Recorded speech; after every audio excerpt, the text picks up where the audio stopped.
And just a little bit about her. Regan is the founder and executive director of the Lupus Research Foundation in Minnesota. She's served on the board of the Lupus Foundation of Colorado, and she's worked with us at the Lupus Foundation of Northern California for many years.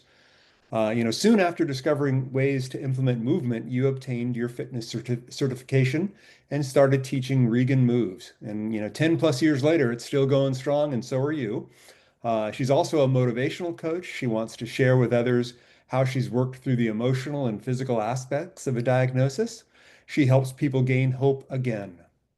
She lives with her husband Todd in Minnesota, and she's a musician and a national anthem soloist, and has had the honor of speaking to many groups across the United States. So it's my pleasure to welcome you back to another excellent, relevant discussion with us. So thank you for joining us. Oh, thank you. Thank you so much for having me, you guys. And I love working with you too. And I thank you and appreciate all the work you do for patient health and what we're dealing with in the day-to-day dealing with our lupus. So thank you all at the California Lupus Foundation. It's kind of cool. Congratulations. I am so happy to talk with you today about empowerment techniques that I have used. And it wasn't always easy to be able to have a full-time job.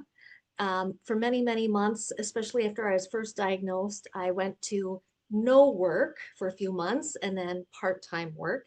And I just want to talk about how I can increase my energy and decrease my pain with simple things that I do day to day. So I know all of us are feeling certain similarities, and whether we're talking about our lupus or challenges at work, I believe three things.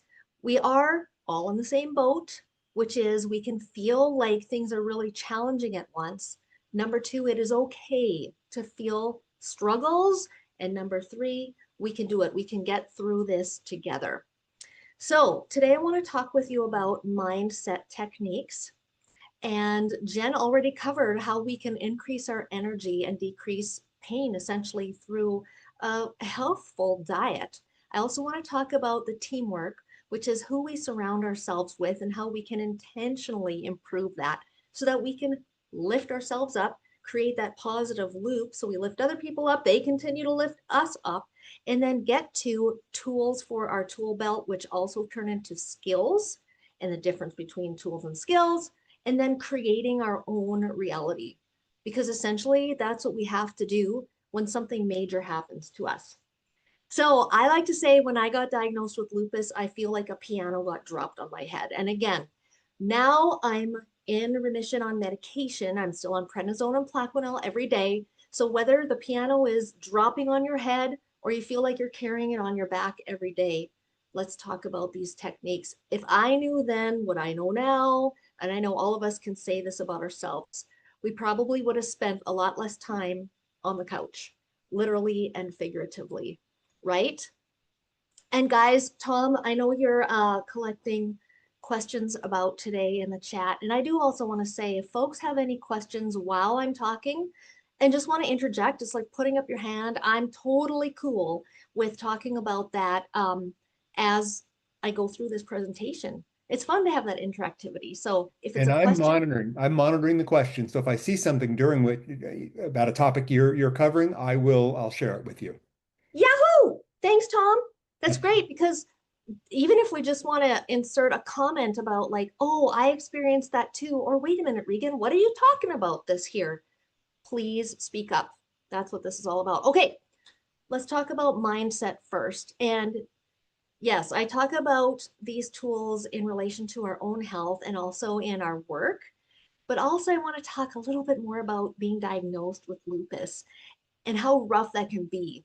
You know, like you say, whether you're a veteran or you're recently diagnosed, I was diagnosed with systemic lupus attacking my kidneys many, many years ago, had a kidney biopsy, had joint pain and fatigue, couldn't walk from here to there without stopping and getting water or at least sitting down.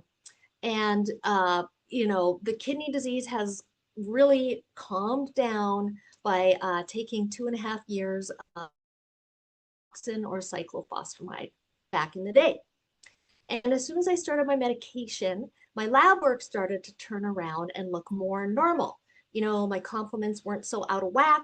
I stopped spilling protein and blood in my urine, and that was great. And, the other markers of lupus started to turn around a bit, but I still felt pretty crummy with that joint pain and fatigue. And in my mind, I think I let those factors push me down. Like looking back, I guess I probably had depression. And I don't know because I'm not a doctor either.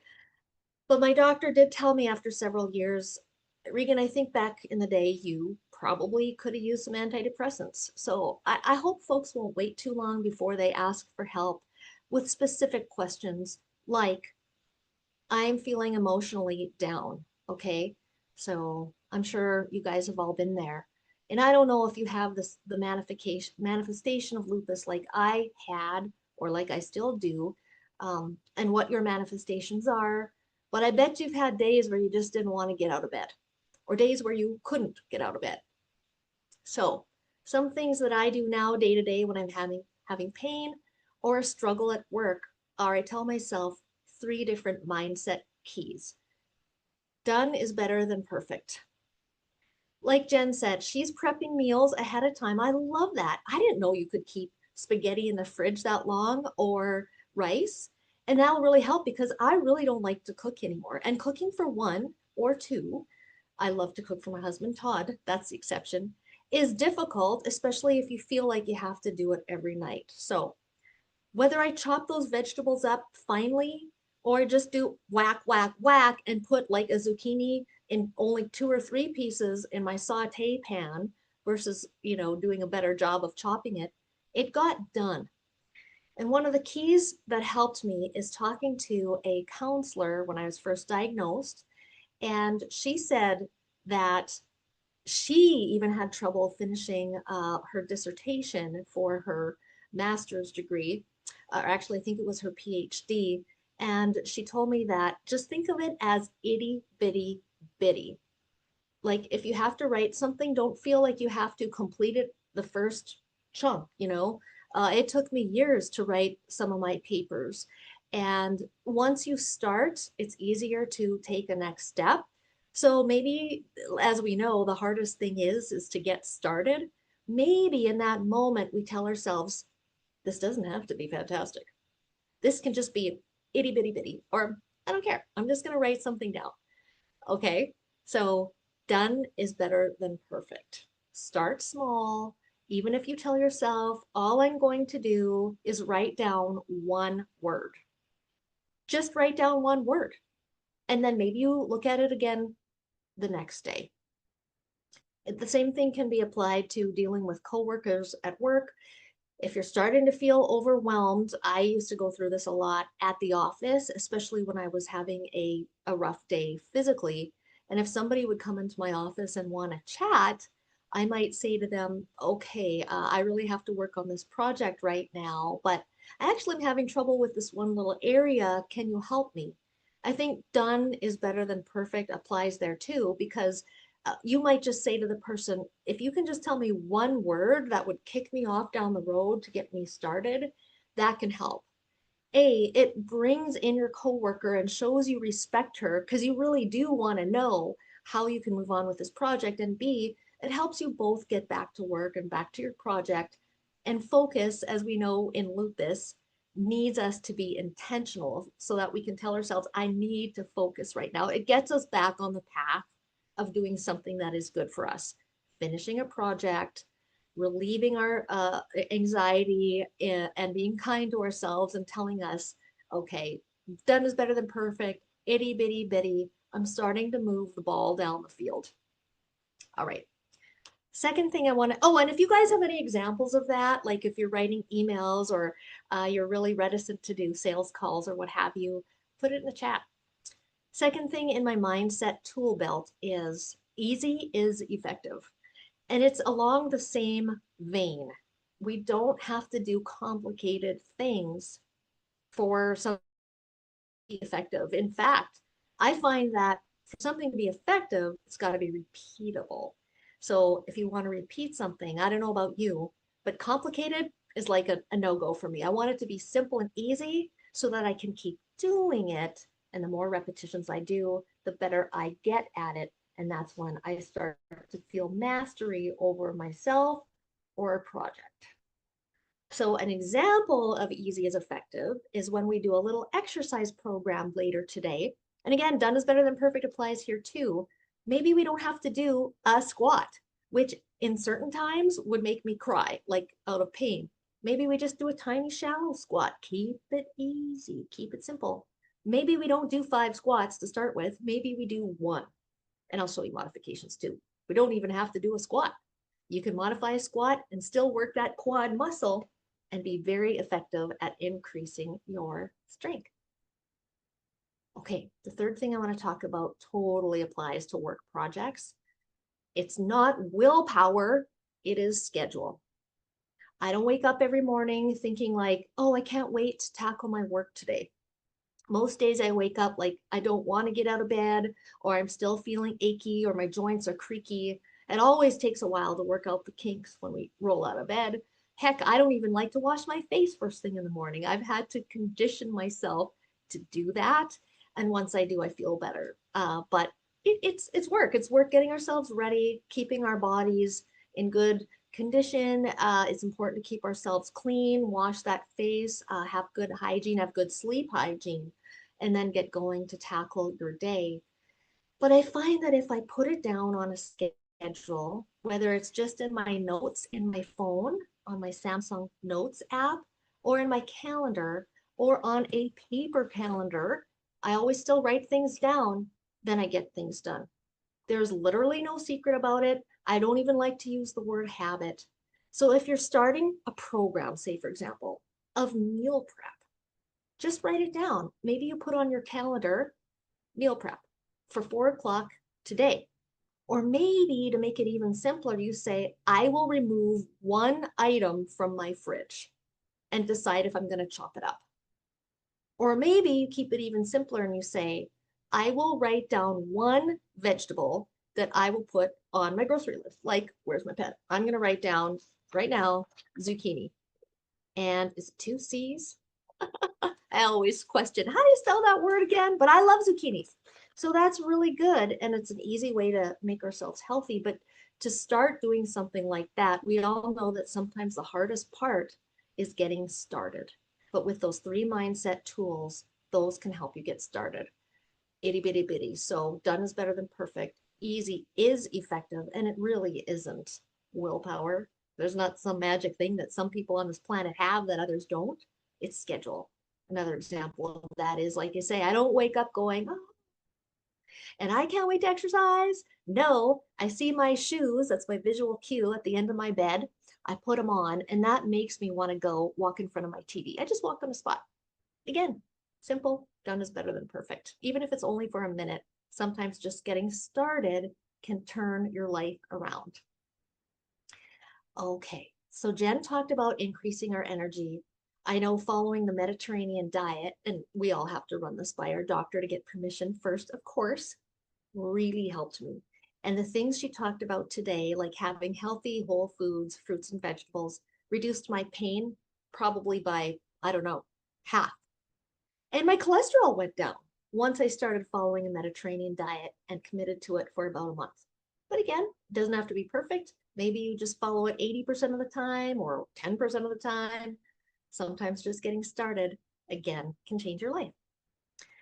So the next thing I want to talk about then are tools for your tool belt. Okay. That was a tool. And eating properly turned into a skill set, which was, oh, I have the ability to think outside the box and try something new. The other tool I used, as I mentioned, was therapy.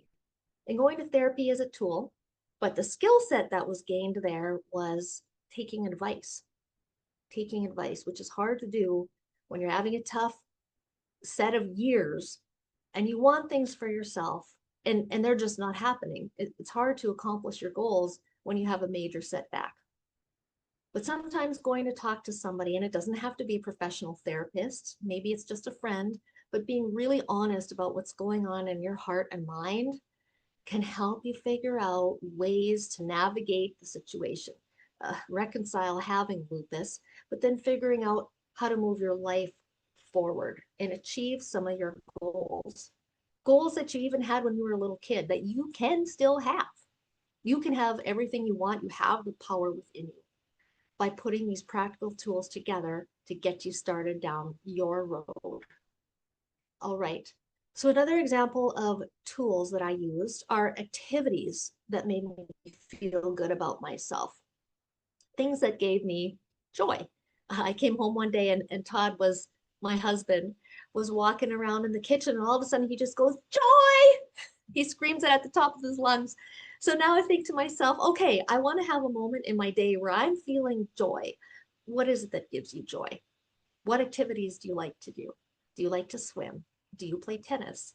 Do you play pickleball? Even if you just go and watch pickleball, if you really like pickleball, that can help pick up your mood. Do you like music? Does that help you if you just turn the music on to, studies show, immediately improve what's going on in your brain? Okay, do you need to be able to focus? Sometimes I just say to myself, focus, or I write it down on a piece of paper and I put that right in front of me on my computer screen. Say the word out loud, focus, and it helps me focus. So one of the tools I used was having a passion. So playing the piano really helps me. And that way, my skill set was, oh, you're working your brain when you play the piano. It helps you think more clearly. Another tool that I used when I was dealing in the workplace, again, using that calendar to write down what your activities are, or if you're in project management, or even if you're not, use a Gantt chart, or use some other agile methods that can help you move down the field. Just put a column in front of you or get a whiteboard, which I have in my office, and then I'll have the projects that I'm working on, and I keep it to 3 max, and then another column which says, is it in progress or not? And then the third one is if it's done. So that's it. The project, if it's in progress, and if it's done. And then for the minutia of working that out, that just comes naturally as a next step. So overall, having the tool of a simple whiteboard in front of me helps me because I can see what I'm working on visually. And I don't mind having sticky notes all over my house. They remind me of things that I need reminding for. Because even though I talk about this all the time, need to have those messages in front of me. Like keep it simple, you're doing great, or business tool messages that I keep in front of me so that they're forefront of my mind as well. And the funny trick is that if everybody did this, lupus and brain fog or not, and everybody can get brain fog at some point in their lives or not, it can really help us succeed in our work lives as well. All right, my friends, let's talk about our team. The people around us can really make or break how we're doing. Um, and if you don't have people close to you right now, try to be that for someone else. Think of someone in your life that you can empower. When I talk about empowering ourselves, I think about why we even want to do that. Some days our motivation is really, really low. But then if you remind yourself that if you can make a positive impact on someone else, it's going to help them in their lives. And that to me is motivating. And they always give it back to you. So even in work, once you fortify yourself, it creates that positive loop. But it has to start somewhere, and it starts with us. So that's why we're talking about these 5 elements that can really increase our personal power. And the trick is, it can be easy if you keep your thinking about it simple. Same thing applies to people around us. We want to build that network, and then we want to keep it strong. Now, I don't know about you, but when I was diagnosed, and for many years after that, we have to be so careful about germs, keeping our hands clean, keeping our home clean. How you do that? Do you use, what products do you use? I was reticent to have people come over to my house because I was worried about germs that they would bring into the house. So maybe you have to ask somebody, would you mind washing your hands when you come in? I'm trying to make sure I don't get sick. That sounds polite. It's hard to do, but the first time you do it, it gets easier after that. So thinking about who you're bringing into your home, or even if you're not bringing them into your home, I like to think of it as a circle of 3 circles surrounding each other. The middle one is the group of people, and it's only a handful that are closest to my heart. And I think of them as who would give me a kidney. When I was first diagnosed, my dad said, I'll give you a kidney if you need it. Luckily, I didn't. We caught it early enough and the meds helped. But I never forgot that. And now it's a way for me to think, okay, I know my mother would give me a kidney, my sister, my husband, and maybe a friend or two. And beyond that, I don't know if I have that many people in my life that I'm that close to. But those are the people to hold dear and to nurture those relationships. Do they give to you back what you give to them? And also keep yourself close to your heart as well. We need to be kind to ourselves. Try to be as gracious with yourself as you are with other people. Oh, you forgot to get me that little proposal today. That's okay. You know, tomorrow's fine. It'll be fine. Or do you need help with that or whatever? Like, make sure your self talk gives you kindness. And to help with that, we need to celebrate our wins, celebrate each win, whether it's a blood draw or going to the doctor or what have you. Buy yourself a crossword puzzle, or maybe a treat is a glass of wine now and then. I think Jen said is okay. But those people are who you need to keep closest to you, including your precious self, because you have one life to live. So let's make it count. Then we have the people around us who we do invite for dinner. I can think of two couples that I go to their house and they come to my house, and I can say pretty much anything to them. So they're pretty close friends, but they're not as close as the ones right inside my heart. Okay, beyond that circle, we have our network. Are you going to the Rotary?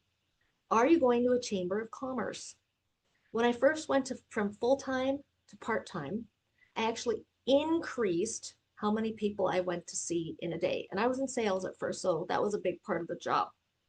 And it turned out to be a good thing because sometimes those people become the next circle in, or even the next circle in. And that happened to me. I have a circle of influence that came about from the Chamber of Commerce where I live. Isn't that amazing? When I was first diagnosed, I was scared to go out of the house.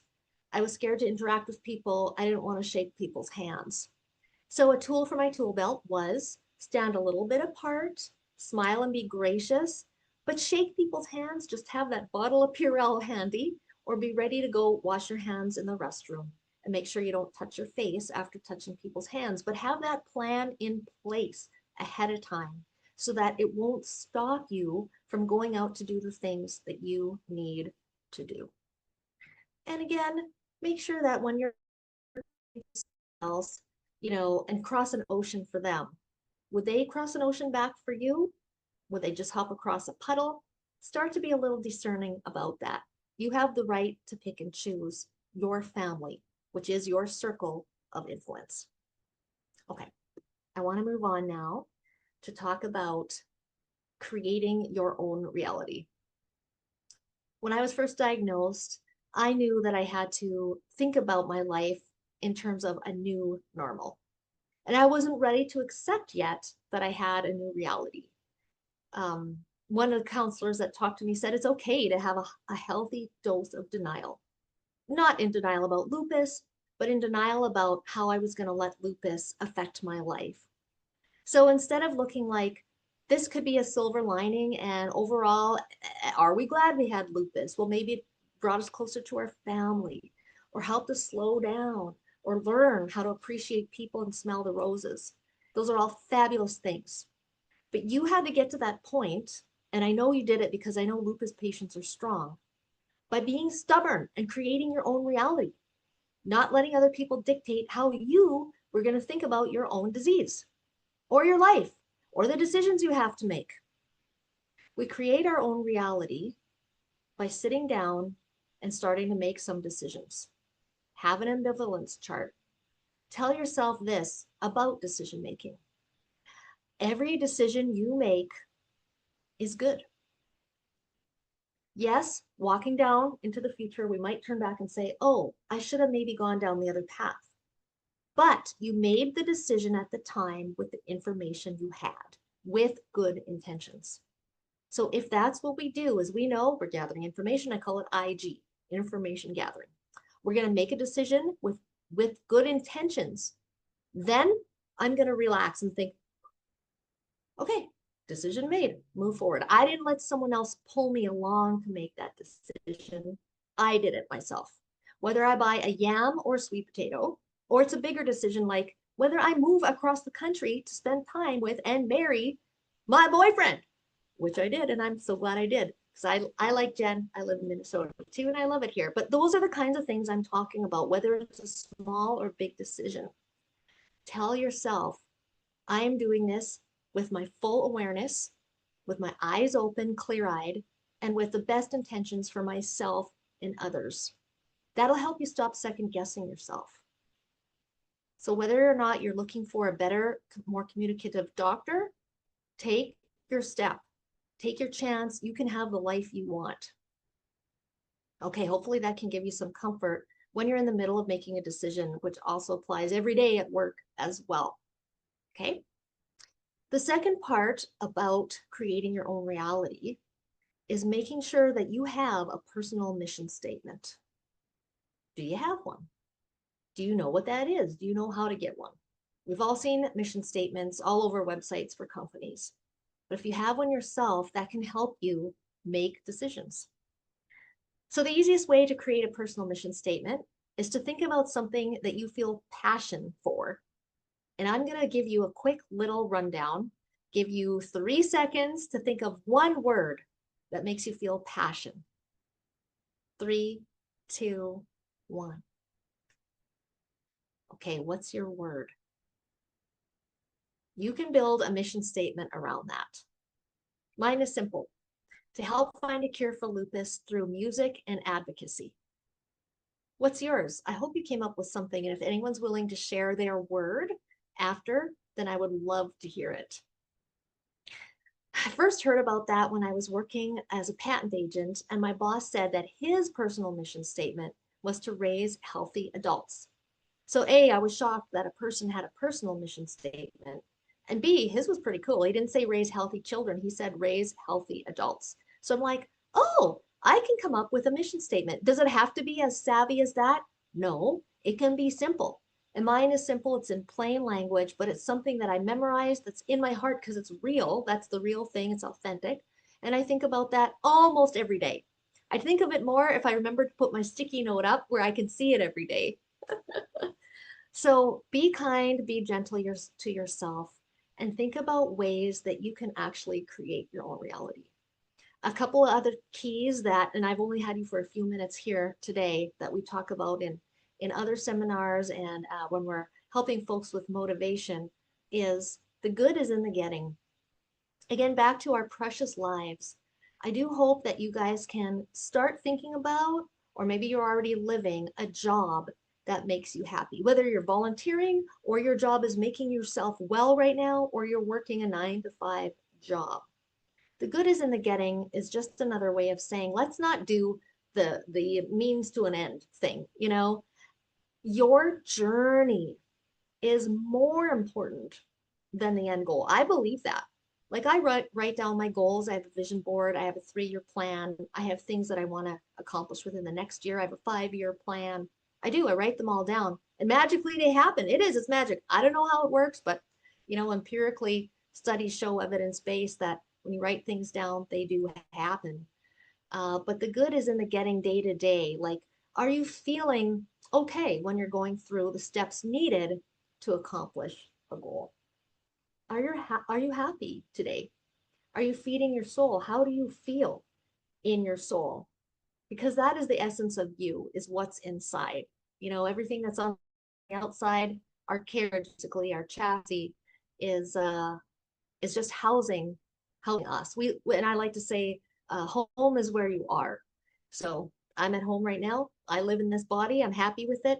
I'm going to do everything I can to keep it healthy, including following a healthy eating plan and creating my own reality.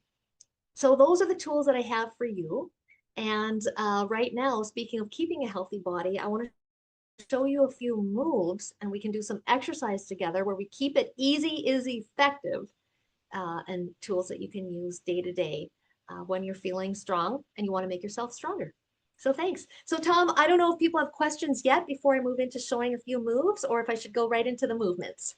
Probably go right into the movements at this Okay, point. Good. sure. Thank you.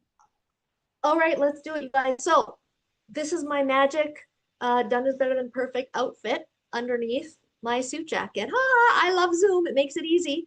And many of you have seen this workout program before. What we do is we reduce torque. So I'm reducing my lever or my amount of weights. By doing that, I reduce the pressure point on my joints and the forces that create a bending moment. So if you guys have pain in your hands, for example, and your wrist, obviously we're not going to lift heavy things, right? And we would warm them up. But to reduce the, well, let's use our shoulders as an example. If you want to do shoulder raises with me here, if you just reduce the distance by bending your arm, all of a sudden doing a shoulder raise might become a lot more comfortable. I talked about squats before.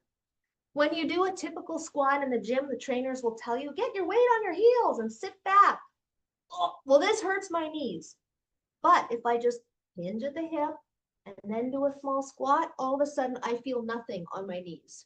And I'm still doing work on my glutes, quads, and hamstrings. That, my friends, is how I was able to go from not being able to bend over and get the garbage out of the garbage can to teaching an exercise class. So let's start with the actual class. I'm going to go for only about 10, 12 minutes, warm up, and then what Regan moves is cardio strength segments back and forth. We finish with some abdominals and then a light stretch. So here we go, okay? No music today, so you can hear me really well. Usually I walk on a spot for a warm up or a toe tap, okay? If you want to make it harder, you can get those arms up. If you have any cardiac issues, please keep your arms maximum height at your shoulder level. But if you don't, it's a really good trick to get that heart rate up, the lungs working, to engage your large muscles, which is my glutes, and the other muscles of my legs, while you're getting your arms overhead. So, whew, right now, when it rains, it pours in Minnesota. It's hot today. Our air conditioner is out. But I'm sweating and I'm happy, showing you a way to burn calories, warm up the body. Same thing here. Tap. If your shoulders are sore, maybe all you can do for a movement is this range of motion. But so far, your heart rate's going to be a little bit up. If I had time, I would do a dynamic warm up with you where we would do all the joints. You do the wrists, neck, shoulders, okay, shrug, torso, where you can do little circles, hips, where you rotate that hip in the socket. This feels so good. This is super fast warm up. Or hip circles to warm up the hip, which you can do in a chair. Okay, knees and ankles, where you just rotate that ankle one way, then the other, one way, then the other. Okay, so first exercise we will do is something simple, bicep curls. If you want to make it harder, add a little squat. If you want to make it easier, just sit and or drop the weights. So I will do 10 of those 3 times, but today only once. 10, 9, 8. Again, you can do it from a chair. 6, 5, 4. This is a full body workout, but with light weight. So keeping it gentle keeps it sustainable so that we can do this in a repeated fashion. I've been doing this for 15 years.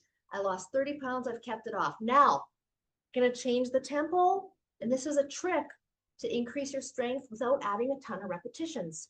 Nice and slow. Nice and slow. Just to show you what I do. So 4, 3, 2, 1, and 4. 3, 2, 1. 4, 3, 2, 1, and 4, 3, 2. 3 and 1. 3, 2, 1. Quick down. 3, 2, 1. Quick down. 3. You are fooling the muscles and giving them a challenge.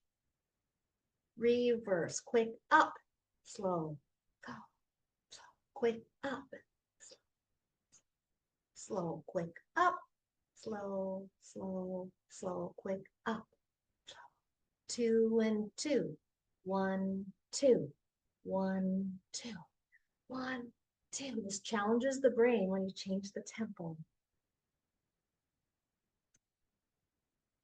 And then I might do 8 singles. So I go 8, 7, 6. You can put your palms together as well if that helps you increase your comfort. So right now we've done the biceps and the quads. That's great. I put the weights down and no rest for us. I might do a quick stretch. I take a break where I shake it out, massage and gentle stretch. Then I go right back into a cardio. So let's do a slightly different cardio right now. You're walking on a spot or jogging on a spot. Then I'm going to add fast arms. So fast, then jog on a spot. 4, 3, 2, fast arms and fast. 3, 2, 1, and jog.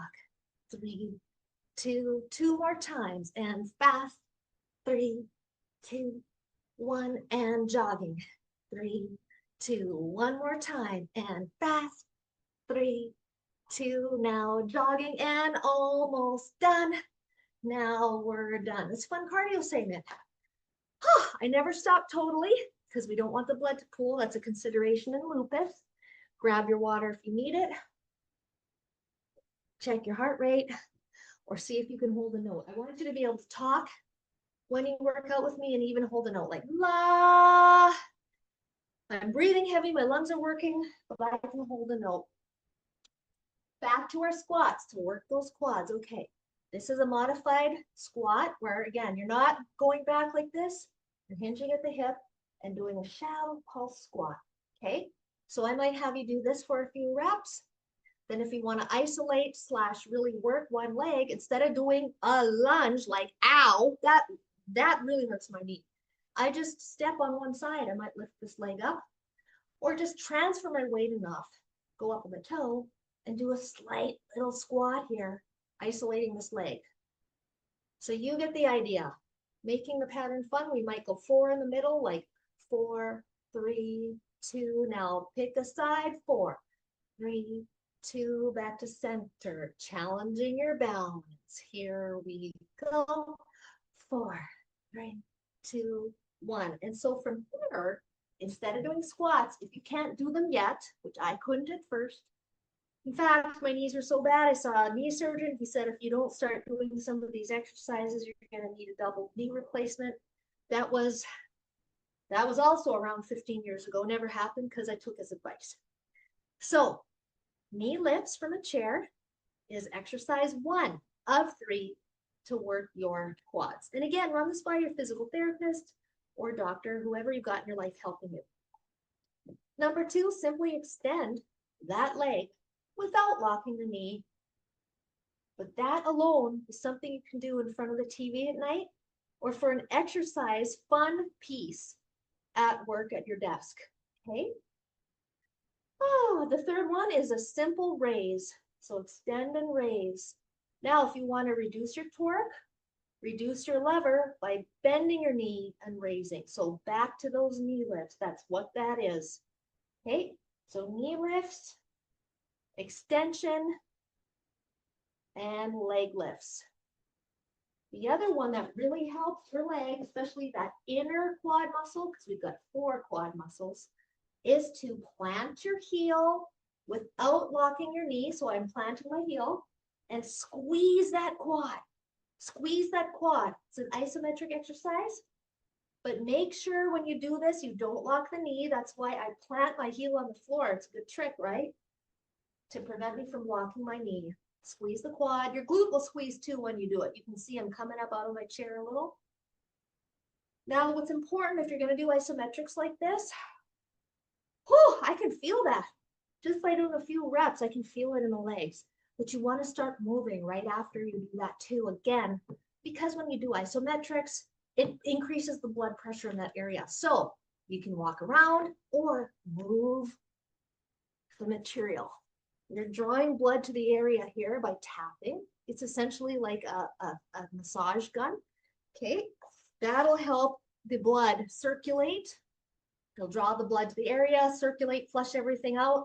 Just keep your circulation up so you won't have pressure and blood pooling in one area, okay?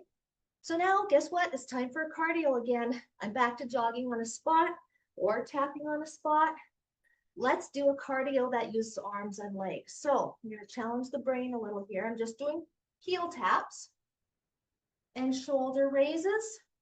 If your shoulders are sore, bend your lever. If you're tired, sit on your bench. Okay, palms down to start with. Here we go for 4 and 4, 3, 2, palms together. 4, 3, 2, palms up. 4, 3, 2, palms together. 4, 3, 2, start over. Palms down. 4, 3, 2, together. 4, 3, I'm speeding up here. Palms up. 4, 3, 2, palms together, and 4, 3. Let's do this one more time. Palms down. 3, 2, palms together, and 4, 3, 2, palms up. 4, 3, 2, palms together, and almost done. Now we're done. Heart rate should be up a little bit here. Walk it out just a little, then we'll go to the next segment for weights. Now I'd probably work the shoulders. Let's do that same tempo trick. You can sit or you can stand and add a squat. Okay. Shoulders are relaxed. Neck is neutral. Belly button to spine. Chest proud. And keep those weights above your shoulders. You don't want them too far back or too far forward, and you don't want them out to the side because you're adding torque. So keep them above the joint of concern. All right. So when you're doing shoulders, keep those weights over the shoulder. 4, 3, 2, 1, and 4. You can do this without weights. 4, 3, 2, 1, and 4, 3, 2, 3, and 1. 3, 2, 1, quick down. 3, 2, 1, quick down. 3, 2, 1, quick down, and 3, 2, 1, reverse, quick up, slow, slow. I'm really feeling this, and up, slow, slow, slow, up, building those muscles, getting strong. 2 and 2. So 1, 2, 1, 2, 1, 2, 1, 2, 1, 2, 1. One more time, and 1, 2. Let's do 8 singles, and 8. Feeling this. 7. Breathe. 6. 5. Breathe in through the nose and out through the mouth. 3. Are you counting with me here? 2 and 1. Whew. Then, you know what I like to do? Break and shake. Shake it out on my little break. Massage that muscle. Oh, it feels so good. Get that nice teardrop muscle. And then a gentle, shallow, brief stretch. In front of you, you can draw your arms close to your body or behind you. It feels so good. Then I would repeat that, which gives you a chance now to evaluate your weights and either increase them or decrease them. But in the interest of time, we're going to go to another cardio segment so I can show you the whole routine just with fewer reps. Grab your water if you need it. I know I do. So while you're taking a sip, a question came in. How much are those weights? How heavy are the weights? 2s, that's all they are. Thank you. Thanks, Tom. Sometimes I use 1s. So, brain exercise, which I count as cardio. I'm tapping my shoulders, elbows, wrists, and hips. Shoulders, elbows, wrists, and hips, starting with one of my leading arms. We do a few of those reps. Then guess what? We change our leading hand. Here we go. And now I'm starting with my other one. I usually make a little error here. Oh, Say the word out loud. Shoulder, shoulder, elbow, elbow. Wrist, wrist, hip, hip. Shoulder, elbow, wrist, hip. Two more times. Elbow, wrist, hip, and shoulder. Oh yeah, that was right. I made a mistake, but that's the way it goes. It's fun. And you can speed it up or slow it down or play around with what you do, but I find that really fun. Now I'm going to show you fun exercise for cardio, Taekwondo squats. So you squat and punch, squat and punch. This, because it incorporates legs and arms, will get that heart rate up. Okay. A modification is just reach and transfer your weight from leg to leg if you're getting tired from doing all those squats. Okay. Don't forget, just walking is strength building because we're carrying our weight. So I like to tell people a modification is to simply step side to side. In the morning, you can do this in front of your TV or while you're brushing your teeth. It empowers us. If you're going from no exercise and you want to start doing exercise, this is a wonderful way to start. It works your inner and outer legs. Of course, modification would be wider steps. And I don't encourage this, but you can hop because we don't like to jump in this class. It's low torque and low impact, but bouncing a little helps build bones. So my doctor approved a few movements where you bounce or take smaller steps. You know, you'll see athletes do the whole thing where they go all the way across. Well, that adds quite a bit of torque to your knees and hips. So just modify, keep within the frame of the body and try to evenly distribute that weight on your knee joints. Okay, that's another cardio move. All right, let's go back to a muscle group, you guys. Chest and back, and I'm not going to take us through the whole routine. You can do push-ups. I usually do them from a wall, or you can use weights or no weights and do flies. Okay, so chest fly or chest press, which can be standing. You don't need to be on a bench in the gym, doing those chest presses. You can stand up and just extend your arms horizontally. That's a chest press. If you want to add weights, go for it.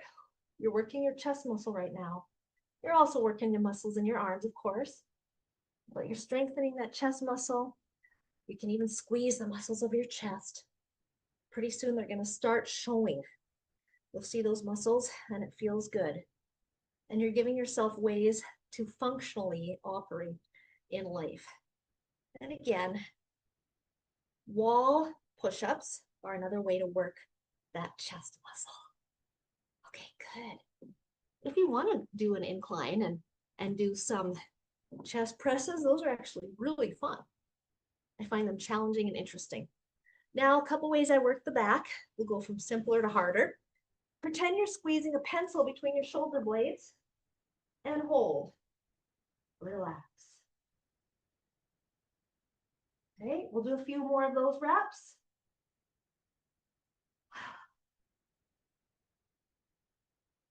Breathe in through the nose, out through the mouth. Stretch if you need to. Then you can do rows. If you're standing, you can do an angled row, 45-degree angle. You're bringing those weights up and work in the back. Or do one arm at a time so you can support your back. Use a bench, could be helpful. Lift the weight up, micro hold, resist it down. To protect your back further, draw your belly button to your spine and make sure your back is either neutral, i.e. flat and not rounded. It can even be a little bit arched.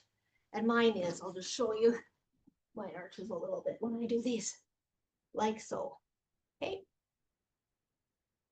Similar form, if we're gonna work our glutes and the backs of our legs or hamstrings, I've got a couple exercises for you. You can do deadlifts where you hinge, keep that form so butt bones are up and out, hinge and come up. It's not quite a squat. Squat would look more like this, where your butt's a little lower.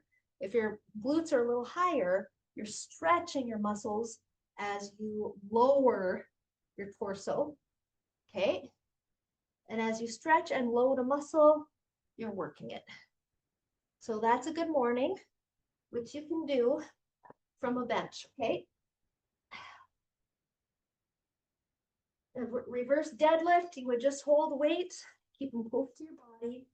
And again, just lower your torso, stand up straight. And with that exercise too, you can change the tempo like I was doing before, or just do straight tempo repetitions. I like to stretch my hamstrings every time I work them. So now I've showed you hamstring and glute exercises. And we've also worked the muscles of the quads, chest, back, biceps. We want to do triceps next. I just want to show you another way to gently work those glutes without having to use equipment of any kind. Just take your foot behind you. You literally don't even have to squeeze your butt. You can if you want to, but step behind, step behind, step behind, step behind, which you can do from a chair. Step behind you, step behind you. Draw that foot behind you. You're working the backs of your legs. Okay? Full body workout. Now, for triceps, with or without weights, I like to do standing or sitting, extensions from here, and extensions from here, and then swimmers.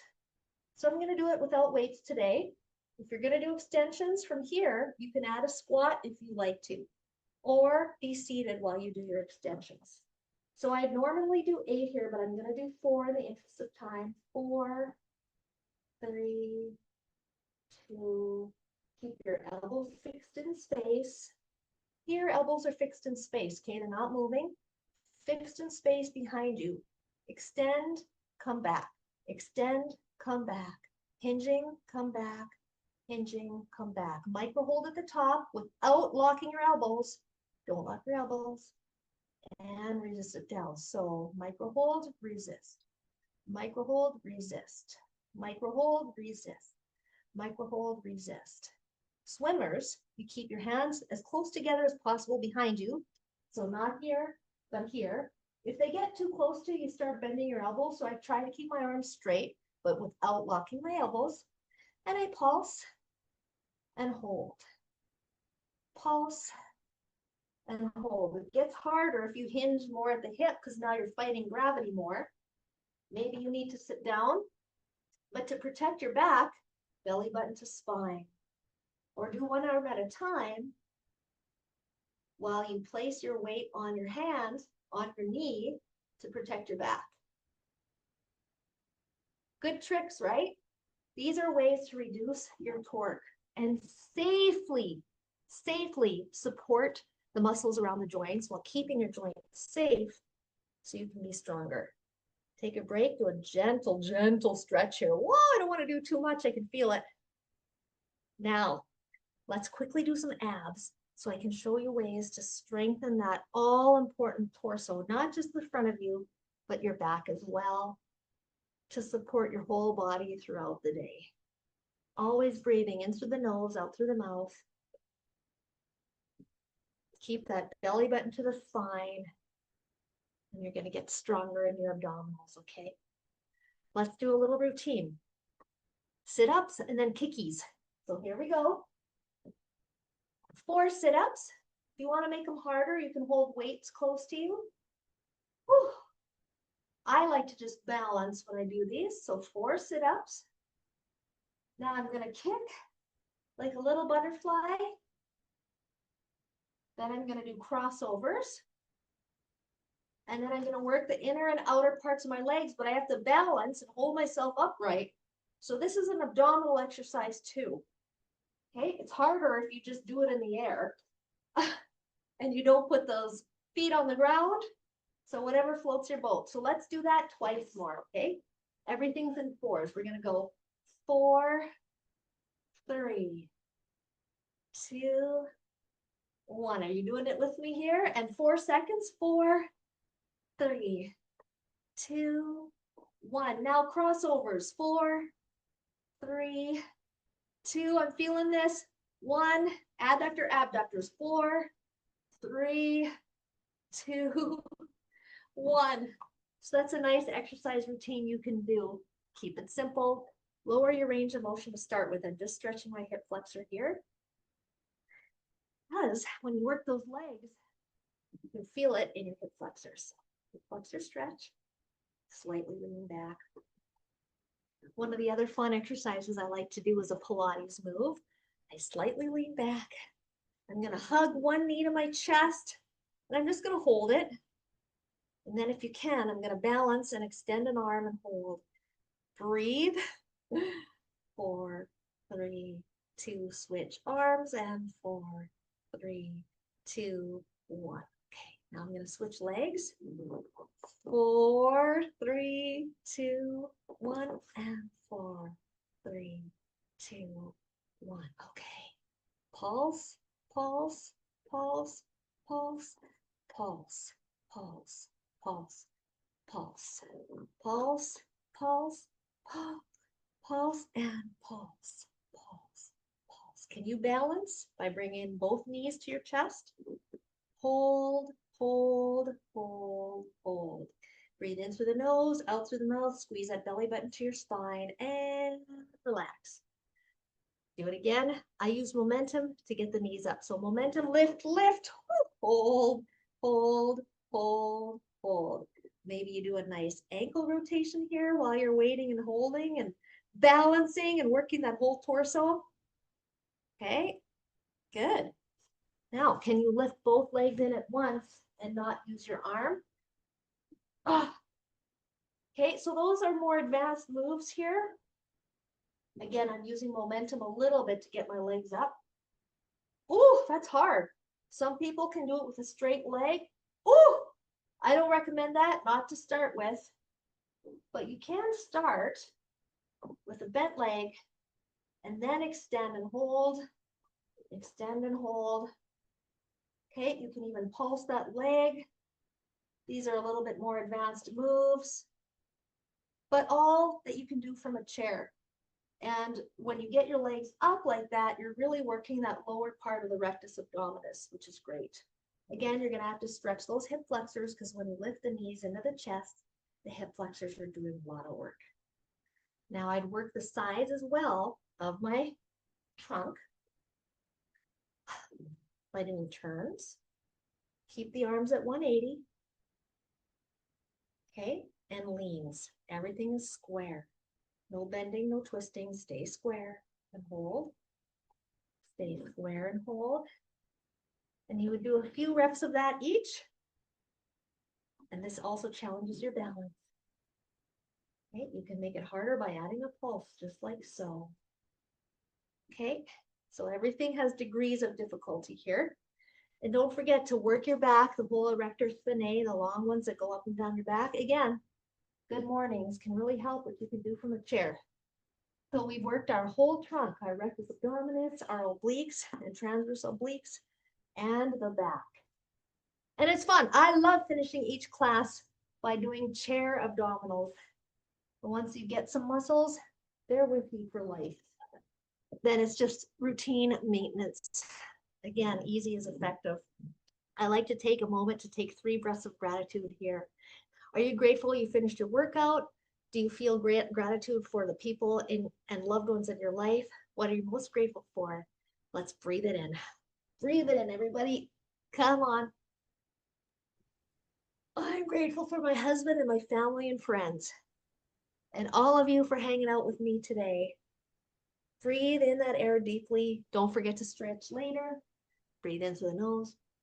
Even think of your favorite color and out through the mouth. Well, thank you guys. These are engineering principles that have been approved by doctors and engineers and biomechanics professionals. So I hope you liked it, but run it by your doctor if it's something you would like to try. Okay, and take it easy. You're your best judge. You're your best advocate. And I want to thank you for spending time with me today. And thank you, Tom, and everyone at the California Lupus Foundation for having me. It's been a joy. It always is. And I'm grateful you're here. I'm also grateful I was off camera as I was following you. It would have been rather embarrassing to watch. But yes, very much grateful you're here again. So I'm just going to give it a minute to see if there's any questions. It's tough to be exercising and typing questions. Yes. Um, but I'll give it just a second before we wrap up. Sure. And folks can reach out to me too later. There's no rush. I'm always available. Well, thank you very much. And Thank and you. and and and obviously they can reach out to us and we can funnel those questions to you if that's easier for them. So not seeing any questions, people are Okay. probably a little tired. I want to thank you and of course Chef Jen for your time. You know, one of the things that both of you brought was such a passion, but you put it in such a personal and engaging way. So thank you very, very much. And I want to say thanks to all of you for attending today as well. And don't forget, these videos are going to be posted on our website next week. So watch for an email with the link. And please be sure to take the survey when you receive the email. This is going to really help us in planning future conferences. We're going to be announcing our fall Lupus Health Conference shortly and hope to see you all there. We'll send out an email once the registration is open. And finally, we have our annual Outrun Lupus as a virtual event this year for the entire month of September.